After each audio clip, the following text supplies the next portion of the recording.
What the study says. Imagine this. You had a great day outdoors, maybe hiking, enjoying nature, and then a few days later, you see a rash. What pops into your head? Almost certainly that perfect bullseye, right? Exactly, the classic textbook image of Lyme disease.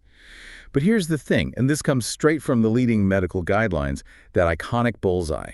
It's actually pretty uncommon. That's right. Most Lyme rashes, we're talking, what, 91%? They don't look like that at all. Yeah, in fact, a huge chunk, like 59%, are just uniformly red. And only a tiny 9%, just 9, actually show that famous central clearing. So it really makes you wonder, how much do you really know about this illness? It's surprisingly deceptive, but also incredibly widespread. Welcome back to What the Study Says. I'm Dr. Kai. And I'm Dr. May. Today we are plunging right into Lyme disease. It's one of the most common infections you can get from a tick bite in the entire northern hemisphere. And our mission here is to cut through the confusion, really extract the most important evidence-based insights. We're drawing from the gold standard sources like UpToDate and those comprehensive 2020 clinical practice guidelines. Yep, those are from the Infectious Diseases Society of America, the American Academy of Neurology, and the American College of Rheumatology. Basically, the big guns. We're going to cover, well, everything you need to know. How to prevent it, how to spot the symptoms, which are more varied than you might think, and understand the most effective ways to treat it.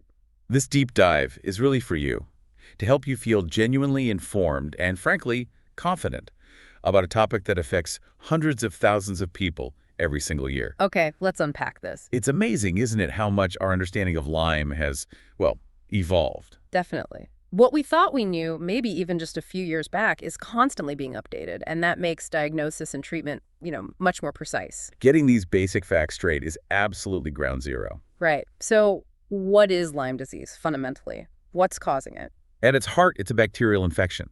The bacteria are these spiral-shaped things, part of the Borrelia burgdorferi sensulido complex. Think of them as the specific germs that cause Lyme, and they aren't just floating around. No, they get transmitted to us humans through the bite of certain ticks, specifically the ixode species.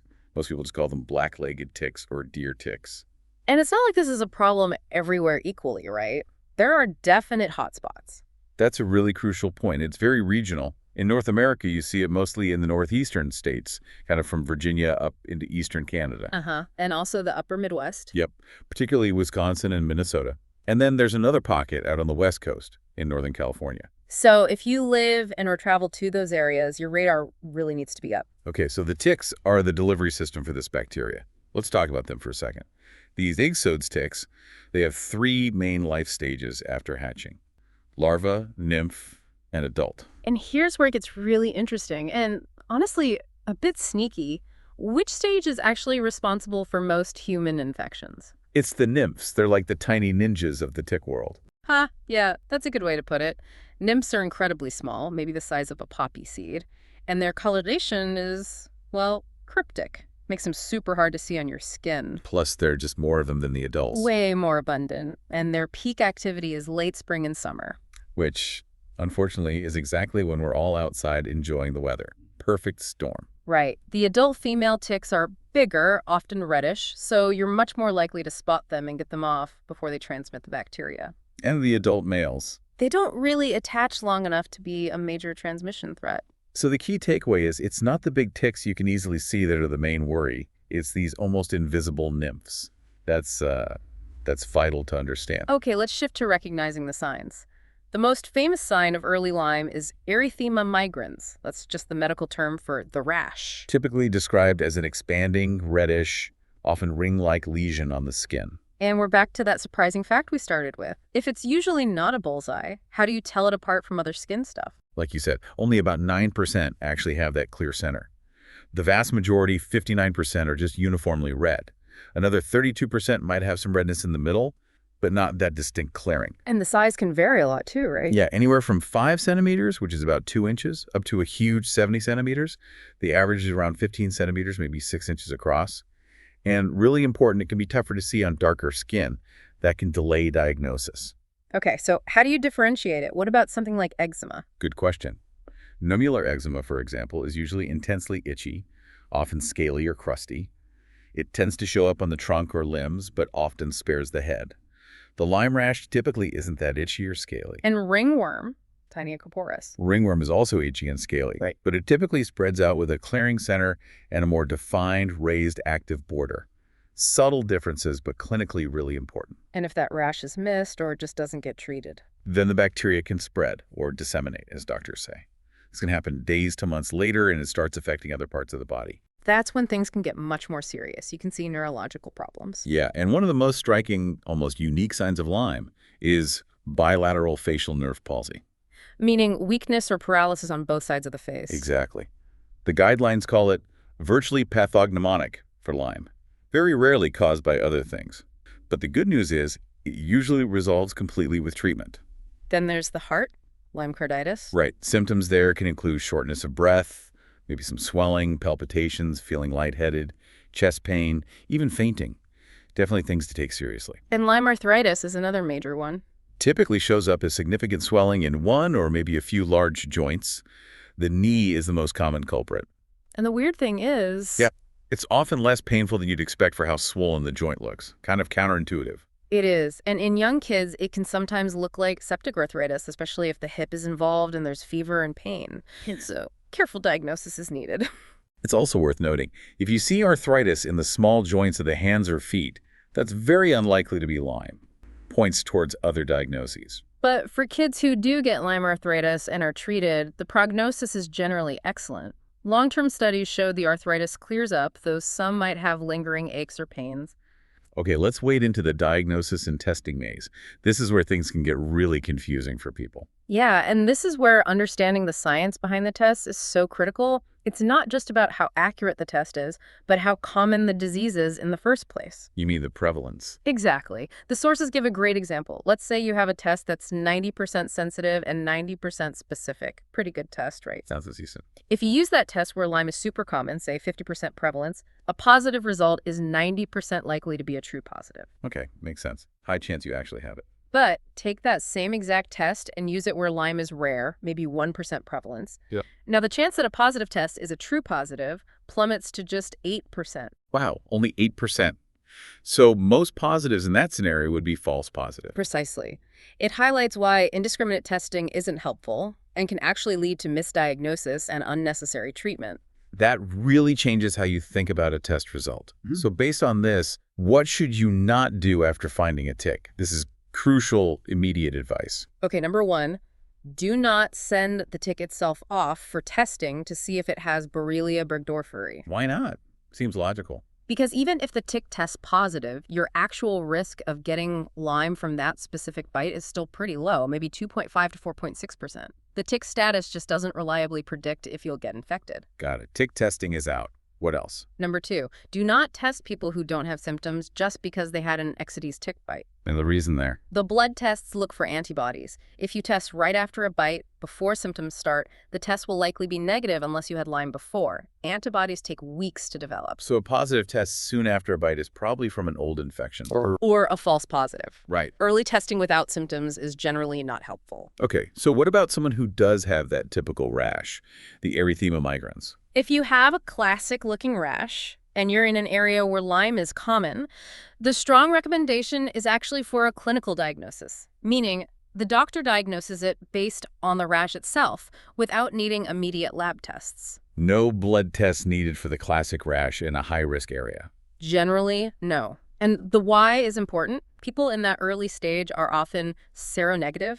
Their antibody tests haven't turned positive yet. Because it takes time for the immune system to ramp up. Exactly. And other tests, like PCR on a skin biopsy, aren't always readily available or quick enough to guide initial treatment.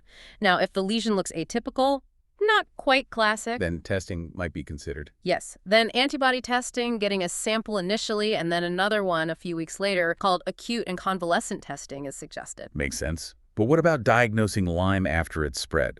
The later stages, neurological, cardiac, arthritis? For those later manifestations, serum antibody testing is the main diagnostic tool. By that point, usually weeks or months after infection, the body has typically mounted a strong, detectable antibody response. And for specific types, like neurolyme. If involvement of the brain or spinal cord is suspected, doctors might do a specialized test comparing antibody levels in the cerebrospinal fluid, CSF, to the blood serum. Yeah. This CSF serum antibody index is highly specific for CNS Lyme disease. But routine PCR or culture on CSF or blood isn't usually recommended? Correct. Their sensitivity is just too low. They miss too many actual cases. And for Lyme arthritis? Serum antibody testing is very reliable there, positive in 95–100% of cases, usually with a strong IgG response. PCR testing on the joint fluid or tissue can sometimes add information if needed, but There's a catch. yeah, PCR can stay positive even after successful treatment, so a positive result doesn't always mean there's still an active infection needing more antibiotics. Okay, and it leads to another really critical don't. The guidelines are quite firm about not routinely testing for Lyme in people with general neurological conditions like ALS, MS, Parkinson's, dementia, or psychiatric illnesses. Unless there's other strong clinical evidence or exposure history pointing specifically to Lyme. Why the strong stance against it? Because over-testing in those situations generates a lot of false positives. That can delay diagnosis of the real underlying problem and lead to people getting long courses of antibiotics they don't need, which carry their own risks. Right. Okay, let's switch gears to prevention and treatment. How do we stop this in the first place? Prevention is absolutely your best bet. It starts with personal protective measures. Like avoiding tick habitats, tall grass, brushy areas. Exactly. Wear light-colored clothing so ticks are easier to see. Long sleeves, long pants, and tuck your pants into your socks or boots. It might look a bit dorky, but Hey, function over fashion when it comes to ticks. totally. And after you come inside, do a thorough tick check everywhere. Not just arms and legs, but armpits, scalp, behind the ears, belly button, groin. All the nooks and crannies. Yep. And showering within 2 hours of coming indoors can wash off unattached ticks. Another great tip. Toss your clothes in the dryer on high heat for at least 10 minutes. That kills most ticks. What about repellents? Definitely use EPA-approved repellents. DET, picaridin, IR3535, oil of lemon eucalyptus, OLE, PMD, 2-undecanum, those are all good options for skin. And permethrin for clothes. Right. Permethrin-treated clothing is fantastic because it actually kills ticks on contact and lasts through multiple washes. Just don't put permethrin directly on your skin. Good safety tip. Always follow the label directions, especially with kids. DET is generally safe for kids over 2 months, but OLE and PMD aren't recommended for kids under 3 years old. Okay, now, what if you do find a tick attached? Proper removal is key. This is immediate action time. Absolutely.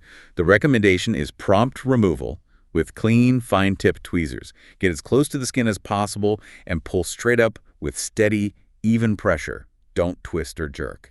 And please do not use those old folk remedies like burning it with a match or covering it with Vaseline or nail polish. Why are those bad ideas? They can stress the tick, making it regurgitate its stomach contents back into you, which might actually increase the risk of transmitting any pathogens it's carrying. Just pull it out cleanly. And the timing is critical for Lyme, right? Yes, that's the fascinating science bit. For Borrelia burgdorferi, the Lyme bacteria, transmission usually takes a while. It generally doesn't happen in the first 24 hours. Most transmission occurs after 36 to 48 hours of the tick feeding.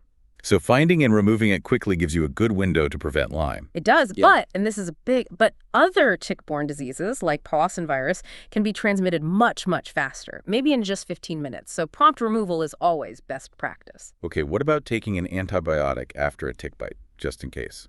Prophylaxis. This is a really specific recommendation. Prophylactic antibiotics should only be offered to adults or kids if it's within 72 hours of removing an identified high-risk tick bite. Not for every single tick bite. Definitely not. And high risk has a very specific definition. All 3 conditions must be met. Okay, what are they?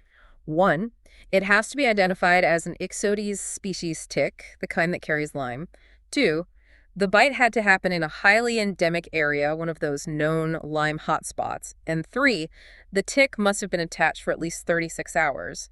You usually judge this by how engorged or full the tick looks, or just knowing how long it was there. So if it doesn't meet all 3 criteria? Then the advice is to just wait and watch for symptoms. No preventative antibiotic needed. And if it is a high-risk bite meeting all criteria? Then the preferred treatment is a single oral dose of doxycycline. 200 milligrams for adults, or a weight-based dose for kids, 4.4 milligrams up to 200 milligrams. And we're getting more comfortable with short-course doxycycline even in younger kids now? But even if you take the doxy, it's not a 100% guarantee, right? Correct. It reduces the risk but doesn't eliminate it. You still need to watch for symptoms, the rash, fever, any weird illness for the next 30 days. Plus, that single dose doesn't prevent other possible co-infections the tick might have carried. Right. Good point. Okay, let's talk about treating actual Lyme disease once it's diagnosed, starting with that early rash, erythema migrans. For the rash, standard treatment is oral antibiotics, usually doxycycline for 10 days, or amoxicillin or cefuroxime acetyl for 14 days. Azithromycin is sometimes used as an alternative. These work really well to clear the rash faster and prevent the infection from spreading. What if it's already spread to the nervous system? Neurologic Lyme. If it's affecting nerves outside the brain and spinal cord, like facial palsy, oral doxycycline, or IV antibiotics like ceftriaxone are both effective options. But if the infection involves the actual tissue of the brain or spinal cord called parenchymal involvement, then AV antibiotics are recommended. And how long is the treatment? Typically 14 to 21 days for neurolyme. And Lyme carditis. Heart involvement. For milder cases treated as outpatients, oral antibiotics are usually sufficient. If someone's hospitalized, they might start with IV ceftriaxone and then switch to oral meds to complete a 14 to 21-day course. If the heart rate gets dangerously slow, temporary pacing might be needed, but it almost always resolves, so permanent pacemakers are very rarely required. Okay, and Lyme arthritis, the swollen joints. Initial treatment is usually a longer course of oral antibiotics, typically 28 days, if the joint swelling doesn't get better after that. Then what? A second course of oral antibiotics or a course of IV ceftriaxone might be tried. But here's a really key point. If the arthritis persists even after both oral and IV antibiotic treatment... More antibiotics probably won't help. Exactly. At that stage, it's generally considered post-antibiotic Lyme arthritis, thought to be driven by inflammation, an immune response, rather than ongoing active infection. Trying more antibiotics isn't expected to work and just adds risk. So what's the approach then? Referral to a rheumatologist is recommended. They might consider treatments like DMARDs, those are disease-modifying anti-rheumatic drugs, or sometimes even surgery for the joint. And that leads us right into this really important, often controversial area, when not to keep using antibiotics, particularly for those persistent symptoms people sometimes call chronic Lyme disease. Yeah, this is where there's so much confusion and honestly potential for harm. What do the guidelines say? They are very clear. For patients who have lingering non-specific symptoms like fatigue, muscle aches, pain, or brain fog after they've completed standard antibiotic treatment for diagnosed Lyme disease. And importantly, they have no objective evidence of a new infection or treatment failure. Additional antibiotic therapy is not recommended. And why not? People feel sick, they want treatment. Because multiple high-quality clinical trials have shown that long-term antibiotic therapy provides no more benefit than a placebo for these kinds of symptoms. But it does carry significant risks. Serious complications from IV lines, like infections or blood clots, severe allergic reactions, gut problems like C. diff colitis. And tragically, there have even been documented deaths linked to unnecessary prolonged antibiotic therapy for presumed chronic Lyme. So it's not helpful and potentially dangerous. Precisely. It's also worth noting that the term chronic Lyme disease itself isn't a medically defined condition. It's often used as an umbrella term for various symptoms, and many people given this label actually turn out to have other underlying conditions that need different kinds of diagnosis and treatment. It's about finding the right diagnosis, not just giving more antibiotics. Okay, shifting to the bigger picture again. Co-infections. We mentioned ticks can carry other things besides Lyme. That's a really important factor. Ixodes ticks in North America can carry and transmit at least 6 other types of infectious organisms. Wow. Which ones are most common to find alongside Lyme? The 2 main ones are Anaplasma phagocytophilum, which causes a disease called human granulocytic anaplasmosis, or HGA, and Babesia microti, which causes babesiosis. Having one of these along with Lyme can sometimes make the illness more severe. So when should doctors, or you, the listener, suspect a co-infection might be happening? Key clues include having a really high fever that persists, especially if it continues for more than a day after starting antibiotics for Lyme. Also, certain lab abnormalities can be suggestive. Like what? Things like very low platelet counts, low white blood cell counts, anemia, or signs that red blood cells are breaking down called hemolysis, like a high bilirubin level, which can point towards babesiosis. And the treatments are different. Critically different. Standard Lyme antibiotics, like amoxicillin or other beta-lactams, do not work against HGA or Babesia. Doxycycline, which treats Lyme, also treats HGA.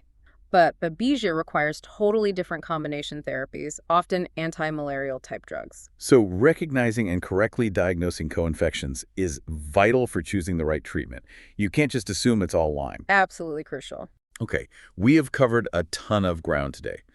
From, realizing the classic bullseye rash is actually rare, to understanding why testing isn't always simple, and getting into the real details of effective, evidence-based treatment and prevention. It really highlights that knowledge, especially knowledge based on solid evidence like these guidelines, is your most powerful defense against tick-borne illnesses. Yeah, it really is. And this deep dive, it shows how complex even things that seem straightforward, like Lyme disease, can actually be, and how vital it is to stick to reliable, evidence-based information. Which brings up maybe a final thought for you, our listener. We live in an age absolutely flooded with information, especially health information. How do you sort through it all? How do you critically evaluate medical claims to make sure you're getting the most accurate, trustworthy information for your own health? Something to think about. That's a great point. If you found this deep dive valuable, please subscribe to The Deep Dive and share this with friends, family, anyone who spends time outdoors or just wants to be better informed about Lyme disease.